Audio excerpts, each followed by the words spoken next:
तुमच्या सर्वांचं अगदी मनापासून स्वागत आहे। तर आजचा हा स्पेशल व्हिडिओ दसरा स्पेशल आहे।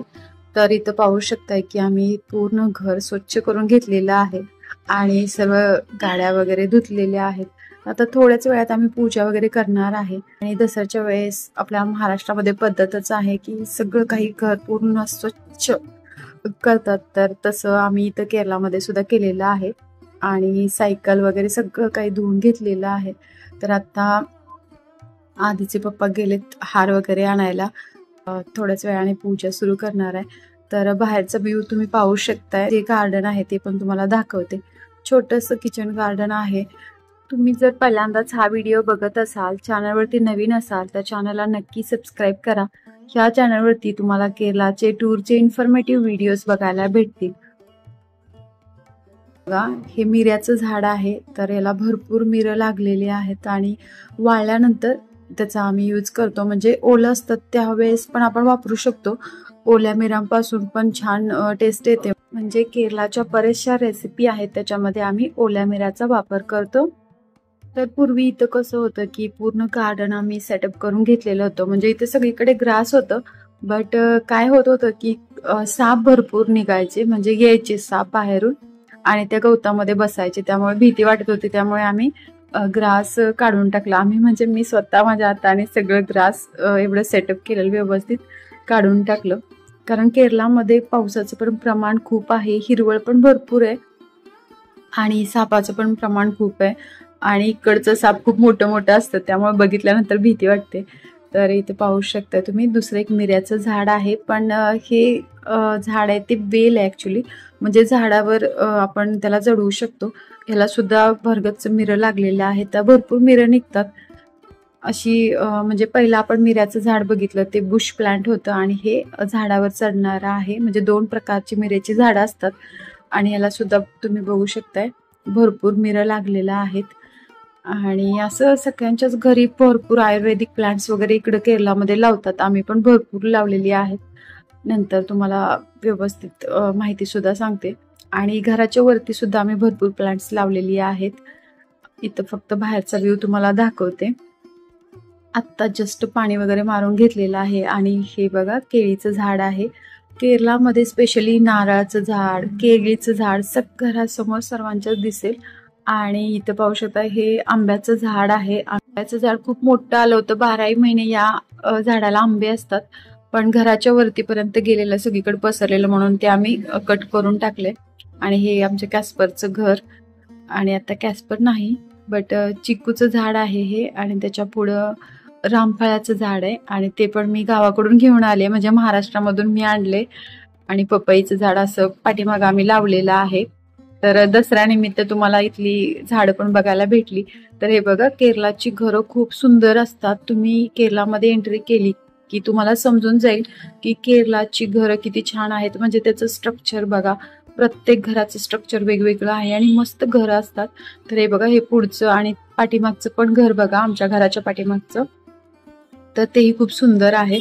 तर अशा पद्धतीची वेगवेगळी घरं असतात इकडे, म्हणजे केरलाची घरं बघितल्यानंतर असं वाटतं की बघत बसावं। आणि इथं प्लांट्स भरपूर लावतात, घराच्या अवतीभोवती भरपूर भरगच्च झाडं लावतात। असंच इकडचं कल्चर आहे, म्हणजे असंच सगळेच लावतात झाडे, आणि पावसाचं प्रमाण जास्त असल्यामुळे झाडे पण चांगले येतात। तर इथं पाऊस भरपूर पडलेला आहे, आज फक्त पाऊस आलेला नाही, म्हणजे नेहमीच पाऊस असतो, त्यामुळे जास्त घाण पण होतं, किती स्वच्छ केलं तरी लगेच शेवाळ वगैरे चढतं, असं असतं, म्हणजे सारखं क्लीनच करावं लागतं इकडं बाहेरचा परिसर। तर हे बघा, हा पुढचा पोर्शन आहे।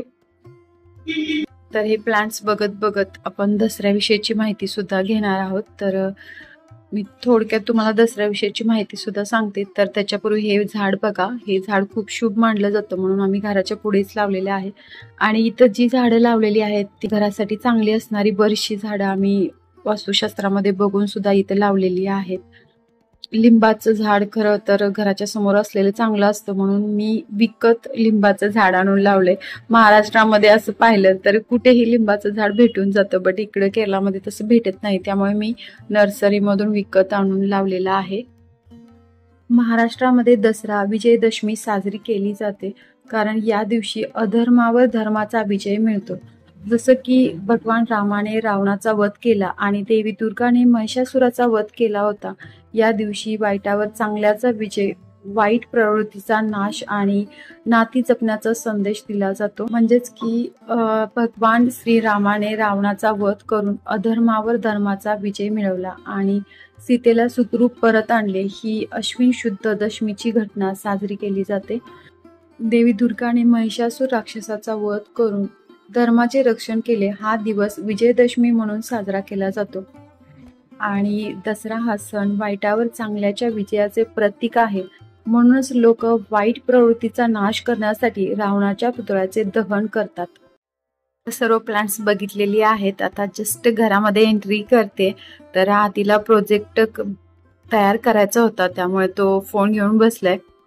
तुम्हा सर्वांना माहितीच असेल की आपल्याकडे महाराष्ट्रामध्ये कसं असतं की दसरा आला म्हटलं की पूर्ण घर स्वच्छ करायचं, घरातले कानाकोपरा कुठंही घाण असता कामा नये. जी काही जुनी पाणी कपडे आहेत ती सुद्धा सगळी, गोधडी वगैरे ब्लँकेट सगळं काही धुवावं लागतं. अशी ही स्वच्छता प्रत्येक घराघरामध्ये केली जाते. हे आपलं पारंपरिकच आहे, सर्वांना माहितीच आहे. तर हे बघा, आता आम्ही पूजा सुद्धा केलेली आहे. तर तुम्हाला आमचं छोटंसं मंदिर दाखवते. केरला मॉडेलचंच मंदिर बनवलेलं आहे. हे बघा, पूजा वगैरे झाली आणि मंदिरामध्ये आम्ही सगळे जाऊन आलोय. तर मंदिरामध्ये जाऊन आल्यानंतर अशी ही पुष्पांजली भेटते. आणि माझ्या फोनचा थोडासा प्रॉब्लेम आहे, त्यामुळे काय होतं की बरेचसे व्हिडिओ काढले की डिलीट होतात, म्हणजे सेव्हच होत नाहीत किंवा ते अपलोडच करता येत नाहीत. त्यामुळे आज पण असं झालं की मी पूजा करतानाचा पूर्ण व्हिडिओ काढलेला होता, बट तो सेव्ह करता येत नव्हता, म्हणून मग डिलीट केला. फायनली आज दसऱ्या दिवशी मला नवीन फोन गिफ्ट केलेला आहे. पुढे काही सुद्धा प्रॉब्लेम येणार नाही. व्हिडिओसाठी स्पेशली मला फोन भेटलेला आहे. फायनली मला जो फोन आवडत होता तोच मला गिफ्ट केलेला आहे, म्हणजे सॅमसंग गॅलेक्सी S25 अल्ट्रा हे त्याचं नाव आहे. आणि ह्याच्यामध्ये video quality, photos quality super hit आहे, म्हणजे एडिट वगैरे इझिली मी करू शकेन असा हा फोन आहे. तर आधी आता तुम्हाला काढून दाखवतोय. तर सांगायचं तर ह्या फोनविषयीची भरपूर माहिती काढलेली होती, बट 2 फोनमध्ये कन्फ्युजन होतं, त्यामुळे कोणता फोन पतीची घेणार माझ्यासाठी हे काही मला माहीत नव्हतं. खरं तर सॅमसंगचा हा नवीन अल्ट्रा फोन एवढा खतरनाक आहे की त्याच्याविषयी काय सांगावं हेच कळत नाही. कारण सगळेच म्हणतात की हे दुनियाचा हा एकलौता फोन आहे, त्याच्यामध्ये जबरदस्त फीचर्स आहेत. संपला विषय, नो फोन गिविंग, स्वतः फोन आपल्या फॅमिलीचा फोन आहे. आणि मुलांचं असं म्हणणं आहे की मम्मीला आता फोन नवीन भेटला म्हटलं मम्मी कुणालाच देणार नाही, जास्त करून माझा फोन मी कुणालाच देत नाही. खरं तर मला असं वाटतं की जे कोणी युट्यूबर आहेत त्यांच्यासाठी हा बेस्ट फोन आहे, म्हणजे एडिट वगैरे करता येतं, म्हणेल तसं एडिट कमीतल्या कमी वेळामध्ये ते करू शकतात. ह्या फोनमध्ये एवढे जबरदस्त फीचर्स आहेत, ते दुसऱ्या कोणत्याही फोनमध्ये नाहीत, आयफोनमध्ये सुद्धा नाहीत. म्हणजे प्रत्येक फोनला मागे टाकणारा हा बेस्ट फोन आहे. तर ह्याच्यामध्ये एक फीचर आहे ऑब्जेक्ट इरेजर म्हणून. तर तो कसा आहे माहिती आहे का, म्हणजे की आपण एखादा फोटो काढला तोंडावर हात ठेवून वगैरे, जर आपल्याला तो हात रिमूव्ह करायचा असेल तर तो हात अलगदपणे आपण रिमूव्ह करू शकतो आणि जो फोटो आहे तो अजिबात खराब होत नाही. तर एडिट करताना असे बरेचसे पॉईंट असतात की आपल्याला ते कट करावे लागतात, बट दुसऱ्या फोनमध्ये तसं पूर्णपणे रिमूव्ह करता येत नाहीत. म्हणजे पूर्ण फोटोच डिलीट होतो किंवा त्याचं काहीतरी दिसतं वगैरे कट केल्यानंतर, तसं याच्यामध्ये काहीच दिसणार नाही. ह्या फोनमध्ये AI द्वारे सर्व कामे केली जातात. आणि ह्या फोनमध्ये दुसरं एक की यस पेनची शक्ती आपल्याला भेटते.